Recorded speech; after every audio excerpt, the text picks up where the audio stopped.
Today's episode of Chat and Chew is sponsored by Be Positive Productions and Multimedia Studios, LLC. I like to think of imagination as something akin to a superpower. Used in the right context for good, it can help bolster our aspirations and propel us closer to our goals. We visualize the outcome of our accomplishments and work toward attaining said thing. However, when used to propagate untruths, reality can become distorted. We no longer know what's real and what's not. The more often we repeat something to ourselves, the more likely it is to become our truth, and the lines between perception and reality begin to blur.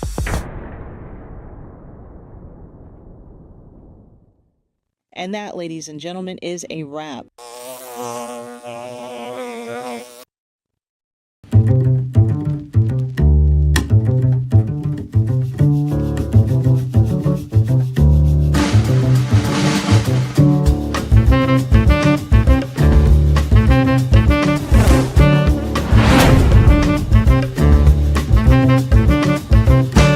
Please make sure you follow us on Facebook, like and subscribe to our YouTube channel, and of course, hit the bell to activate notifications that will remind you when we're on. Please be sure to leave us a comment to let us know how we're doing. We'd love to hear from you.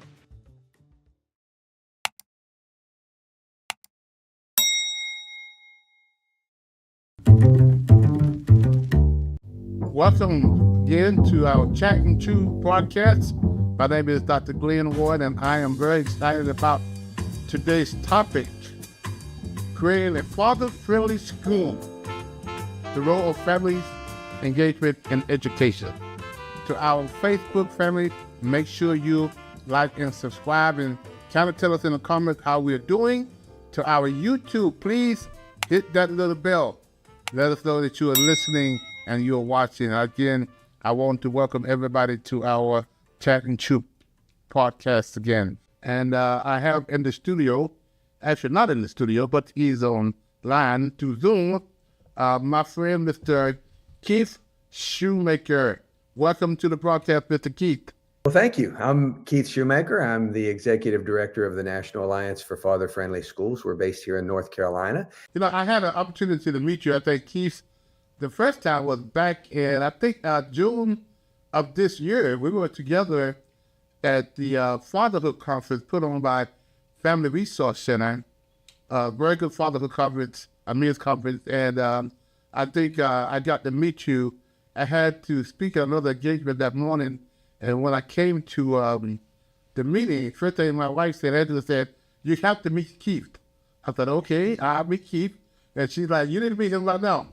So she grabbed me by my hand and took me over to meet you, and I am very glad that we had opportunity to meet, and I think we're going to do a lot of things in the future, how our paths has crossed to make sure that we're doing this fatherhood good stuff right. You know, what I really want to talk about today is kind of what I want our audience to get away with is the crucial role that fathers play in educating their kids' lives, and the involvement and the school system and the educators working together in a collaborative effort to break down the barriers that some fathers face and that they don't feel value are included. But traditionally, we don't see a lot of dads around the schools, and there's a really good reason for that. Is it's just American culture. It's really not anything intentional on anybody's part. Nobody's doing anything wrong. It's just the fact that dads seem to feel that school is mom's world. And sometimes when they show up, some of the moms and school staff kind of give them that impression. So what we like to do is to give the schools the encouragement to create programming and to create opportunities for dads to be involved in meaningful ways.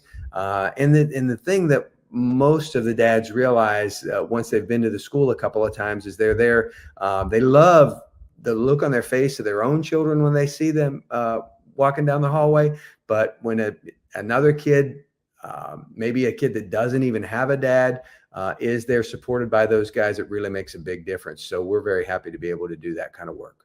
Keith, when I first started Fathers Forever some years ago, one of the things that we wanted to do, and we did a little bit of it, is we call it Fatherhood Friday.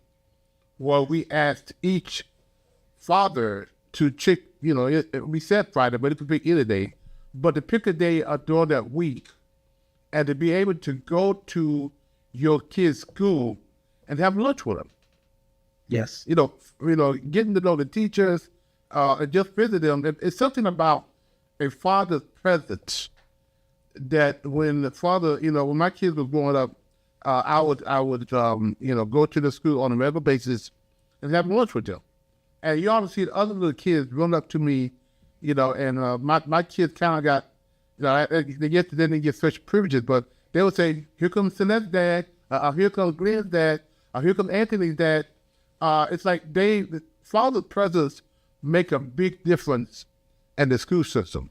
And so that's why I was so excited when I found out the work that you guys were doing, to have changed the culture to make sure that fathers know the importance of them being a part of their kids' like education, PTA meetings, going to not just sporting events. A lot of fathers show up at sporting events, which is good. But how do you get them really involved in the education part of it? Going on field trips. And I did a lot of field trips. I had a job that, my full-time job, allowed me the autonomy to kind of go on field trips. And I have 3 kids, and every other month I was taking off a day to go on field trips. And that was very important to my kids. It was very important to me to get them part of their education. So I'm glad of the work that you guys got that really involved in. So I got a couple of questions I want to ask you. Okay. Tell me about the National Alliance of Father-Friendly Schools. What is that organization about? My daughter was in kindergarten. I was spending a lot of time volunteering into schools, and it's because of my work schedule. I was with the Atlanta Fire Department at the time. I worked a 24/48 schedule, so I did have the ability to volunteer at the school on my days off, and it was a parapro in the kindergarten class that actually challenged me one day, and she said, it's just different when you're the parent in the room. And I didn't quite know how to take that. And I asked her, I said, is it like that when the other dads are here? And she said, I don't know. We never have one. And that was when, I really kind of got the drive to be able to do something to help include and engage dads. And I tried to do what most guys would do. I tried to start a daddy's club. I tried to do, get guys to come to PTA meetings. I tried to get guys to come in and occasionally volunteer to read and things like that. But there wasn't any structure. There wasn't anything to go on. So it really kind of fell flat on its face, and we really didn't get anything going. And it wasn't until my wife had transferred to another school, our kids had moved over to this school, I was volunteering over there, that I found out about a program called Watchdogs. And the program is very, very well put together. It's the ability to get guys engaged in the school in non-obtrusive ways that doesn't interfere with their work schedule.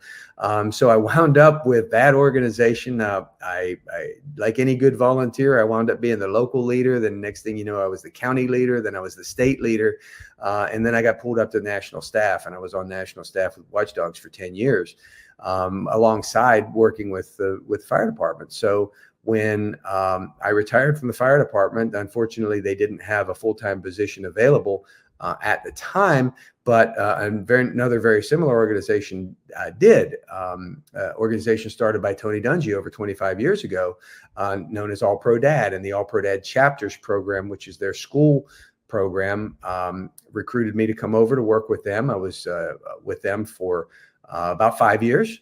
And then I realized that it's not that it doesn't matter what programming you use, but the important thing is that schools do something. So I wanted to be able to kind of be a little more independent. So I stepped away. We formed the National Alliance for Father-Friendly Schools, and the object of the program, we're really not a program. The object of the organization is really to help all organizations that support father engagement in schools kind of navigate together with each other, kind of understand, our motto is all boats rise with the tide. So getting people to understand that if an organization is looking to do something, or somebody requests something from an organization and their organization doesn't have the ability to do that, they can look at another organization in the alliance and share those resources with schools, communities, educators. So that is really the goal of the alliance, is to be able to, number one, help school educators, administrators, and parent organizations recognize the barriers to family engagement for dads and to remove them. And the way that we do that is to be able to let them know what resources are available, let them know how easy these resources are, and in some cases even help them get up and running. So that's the goal of the National Alliance for Father-Friendly Schools, is just to be able to get past those barriers and to create opportunities for dads to be engaged in local schools in a easy, non-obtrusive way that doesn't interfere with work schedules and is comfortable for everybody. But of course, the thing we always need to realize is that if the schools don't intentionally include and intentionally speak to the dad's father figure, sometimes foster father, sometimes stepfather, grandfather, uncle, big brother, coach, teacher, pastor, whatever, we just want to make sure that that message goes out in those words and doesn't get lost in the translation of, oh, just because the message is coming from the school, it's only intended for mom. We want to make sure we have good communication. What are some of the common barriers to prevent fathers from engaging in school? I would say that the most common barrier to dads, father figures being engaged in schools is just the stereotype that our educators and our American culture has.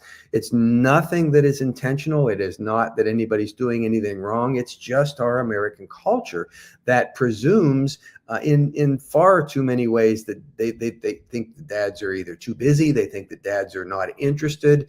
I've talked to a lot of educators who just make the assumption that dads are absent, and we know that's not true.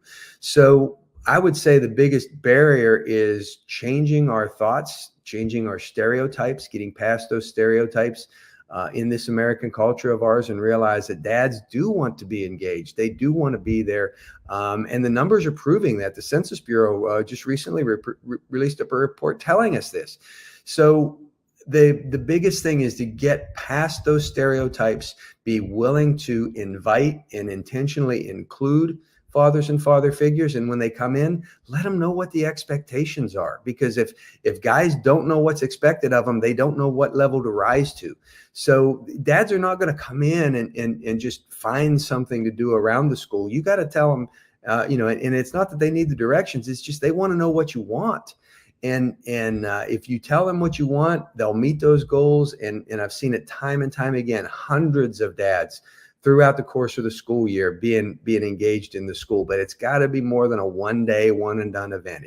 Donuts with Dad is great. It gets them in the door. But if that's all you're doing in your school, then the engagement is only going to last as long as the donut does. So being able to create opportunities throughout the school year, consistently throughout the school year, is what really makes a difference. And that's how educators can make a change.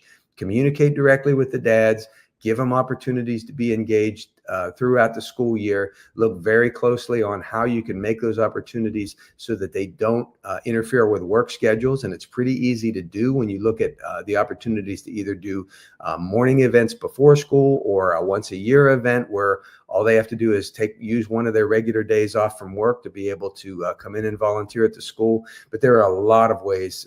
We just have to change the way we look at things and change our culture and realize we've got to set the expectation for dads to be there. I remember when I became a single father, my previous marriage was married 15 years. We had 3 kids. And I became a single father. The mom was around, but I became the custodian father. My kids was 11, 9, and 7. And that's when I really became, the single father, and that in itself is another old story. But when I went to, do the paperwork for to receive child support, keep the head on the application. Now there's since changes, but the head on the application, what is he working at? What is he living at? Where is he? Those kind of questions. So I had to scratch out the word he and put her, because the application wasn't even about men. It was about women. It was about the mom. And so we've come a long ways from that, but it's still the situation is there. And we in the child support court a lot. And I remember one day I'm sitting at the table and we got the person over here, the mom, represented by the lawyer in the child support court, and then you had the father on the other side. And it looks like the mom wasn't there working. The lawyer wasn't there working for the mom. She was working on behalf of the child. But the way they had it set up, they had the father on one side and the mom and the lawyer at the table together. And that's like, that's not right, because you're not representing the mom while you're at the table with the mom. So we asked them to put a table in the middle. You got the mom there, you got the lawyer there, and you got the father on the other side. But just that one little scene, it makes it look biased that the lawyer was there working on behalf of the mom. And so those are the little small things that we have to shift in our perception about getting the father to the table, as well as making him feel included. And so what are some of the best practices that you've seen have worked that kind of forged that relationship to get the father to the table even more? Well, I've had the benefit of working with literally thousands of schools across the country over the last 15 years, and the best practices are very, very easy. And for those of you that are going to be counting the coins, they're actually not very expensive at all. They're very low cost. Two programs that I work specifically with, one of which is called Watchdogs. It is a program that encourages dads to take one day off through the course of the year to come and volunteer at the school. I use this it's the way I got involved in this work and this program. It's an excellent program. It is very low cost for a school to implement. And the training is there, and it is very easy to do this. Another program, just so I'm not specifically promoting any one program over another program is called the All Pro Dad Chapters program. And that is just basically a breakfast event once a month where the dads come in, grab a quick bite to eat, get a good character message with their kids, and then still make it to work on time. So as far as best practices, the programs are there. They're very low cost. They're very easy to implement. Now, here in North Carolina, we have a couple of other programs. I know in Charlotte, we have a program called Be Their Dad, which is a very good program for schools to get father engagement as well. So there are local opportunities. I do kind of discourage schools from trying to do their own independent daddy's club or anything independent, starting out what we call in the business reinventing the wheel, because it's difficult when you don't have the experience, and you don't have the resources, and you don't have the training, and you don't have the structure. Those are the four big things that are very important with this type of work. So if you look at one of these programs, somebody that's been doing it, the two programs that I mentioned have been doing this for over 25 years. There's they've been vetted. There's no question that hasn't been asked and answered with these things. They're very well structured. There's a great number of resources. The training is available, and people have had the experience. So as far as best practices, I would say the best thing to do is to use one of the programs that are already available and easily available. So in kind of wrapping up this session a little bit, what would you say to a overlooked, undervalued fathers? How would you get him, say to him to get him more involved, even though the climate is still not where it needs to be at? How would you persuade him to really get more involved and just stay the course? This is a question that we come up with a lot, and we know that dads, father figures, they do feel overlooked and sometimes undervalued in the school community. And my advice to them is simply just make an appointment, talk to the principal. If you don't reach out to them, they're not going to know you're there, because they're trying to communicate And a lot of times that communication will never get to you. And to be able to communicate with them directly is probably your best bet. I would encourage them to take a look at our webpage, fatherfriendlyschools.org, learn about the organizations and the programs that they can support at their local school, and then reach out to the local school principal, reach out to the school district and say, you know, I'm willing to help. I'm willing to be, you know, do whatever you need. If it's sitting down and reading with a group of kindergartners, if it's bringing a program to the school where, you know, we have the guys meet once a month at the school, if it's helping schedule volunteers in the school, it's just a matter of stepping up, just like I did 14, 15 years ago now. Approached the principal and said, you know, I'd really like to help. I'd really like to get, you know, other dads, give them the opportunity to be engaged in this school and to help create a father-friendly environment at this school. So I think the biggest thing is just reach out, let them know you're there, because in a lot of cases, it's not intentional. It's not anything that anybody's doing on purpose that's wrong. It's just, as I've said a couple of times here, it's just American culture. They don't expect you to be there, so they don't look for you. So if you reach out to the principal and say, I'd love to be able to help, I'd love to be here for you, I'll do whatever you can or whatever you want me to do, that's the first step, is just being there. I always said, you know, when you're a dad, it's not about the presence, it's about the presence, and just making sure that the people know that you're there, you're willing to help, and willing to be a part of the school community. So great, Keith. I really enjoyed this. I want to say to the fathers, what Keith has been saying as well, is to get involved on whatever level you can. Again, like you said, go talk to the principal, and talk to the teachers, become a part of the IEP and all those things that your kid is getting. Education is important. You know, sometimes I send my wife to, there's a couple happened to the car and I need to, you know, if she takes it to a mechanic, it's one thing. But if I get in the car and take it to a mechanic, they kind of approach me differently. Yes. So that's it's just a culture where we live. So I was like, no, when you're in there with the beast, it's a little bit different. Exactly. Yeah. Well, yeah. So it's like, you know, I don't know what it is. It's a man thing. But when the kids are involved and fathers are involved in their kids' education at school, it makes a big difference for the kids, a big difference for the children. I mean, for the fathers itself. And I think, our goal is right now is to try to help create a climate where fathers are included and they are encouraged. And fathers taking the initiative. You know, sometimes they're not gonna come after us. We have to take the initiative to be on purpose, intentional, and get involved in our kids' life. Wake up in the world like, I'm going to do this, and not just don't let the first day of school. That's all well and good. Do that the first day of school, but don't let that be the last day you show up at your kid's school. Go to that school on a regular basis, and make sure your teachers know who you are. When you walk in the room, they'll say, "Hey, Mr. Vaughn. Hey, Mr. Sewell. Hey, Mr. Clark," and they know who your kids are. That's how intentional we have to be as fathers to really get involved in our kids' education.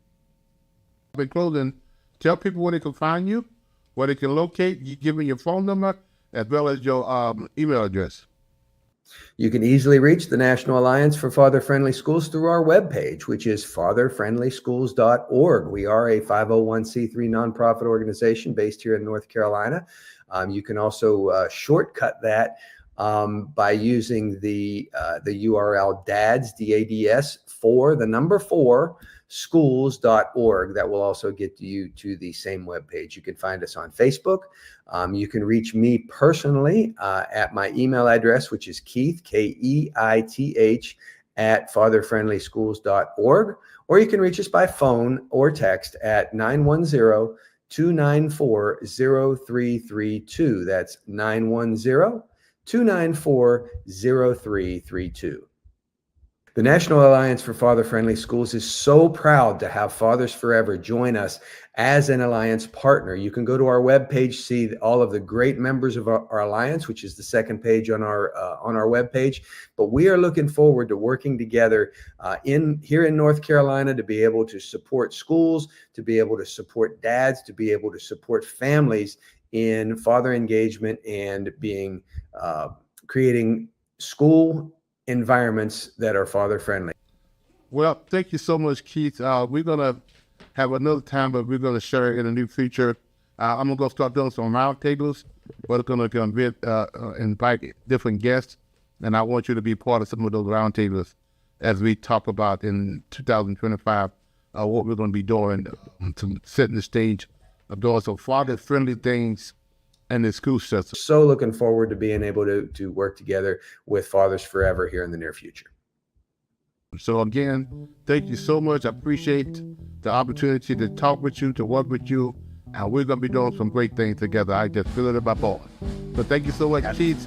Once again, to my audience, I want to say thank you for watching. Share this video, this podcast with your friends, educators as well. If you have a teacher in your family, if you have a coach in your family, share this podcast with them, and so we can all kind of be on the same page as we try to look at getting fathers more involved in their education and the school system.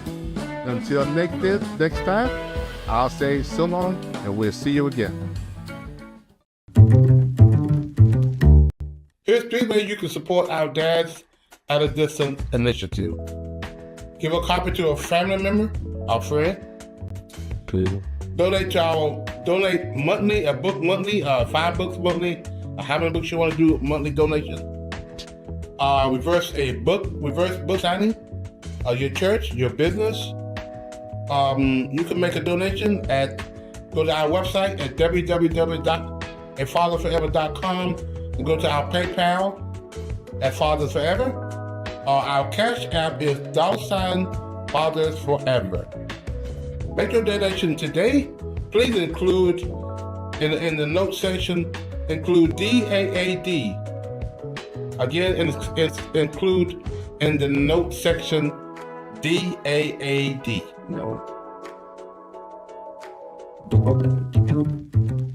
If you or someone you know would like to be a part of the show, please visit our website at www.afatherforever.com or call us at 919-779-9905. The Chat and Chew podcast streams Thursdays at 8 p.m. on YouTube and Facebook. To schedule a reverse book signing or to find out more information about how you can become a part of the programs you've heard us mention today, please be sure to stop by our website as well. Hello, everyone. This is Glenn Warren, founder and executive director of Fathers Forever. I want to share an alarming reality with you. 627,000 fathers are incarcerated that have kids under 18. Now, there are 56,000 moms incarcerated who have kids under 18. The reality is there are so many more fathers incarcerated than moms. This is why I Am a Father Forever book exists. Now, I need your help. I am inviting you to help us get this book into as many fathers incarcerated as possible. Here's how it works. For your donation of $22, we will provide a book to an incarcerated father. Thank you in advance for helping Fathers Forever heal fathers and save families.